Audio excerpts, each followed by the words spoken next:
Заттың асыл тәжі, сүйікті пайғамбарымыз Мұхаммед саллаллаху алейхи вассаламның бір өзінің бойында әр қайсымыздың бүткіл адамзаттың көретін сынақ оның басында болды дейді.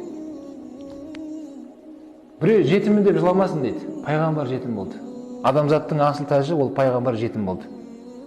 Пайғамбар саллаллаху дүниеге келген кезде әкесі болмады. Анасының құрсағында кезінде бір риуаятта 2 айлық бала еді пайғамбарымыз сол кезде анасының ішінде. Сол кезде не болды? Әкесі қайтыс болды, Абдулла. Пайғамбар 8 жасқа толған кезде анасынан айырылып қалды.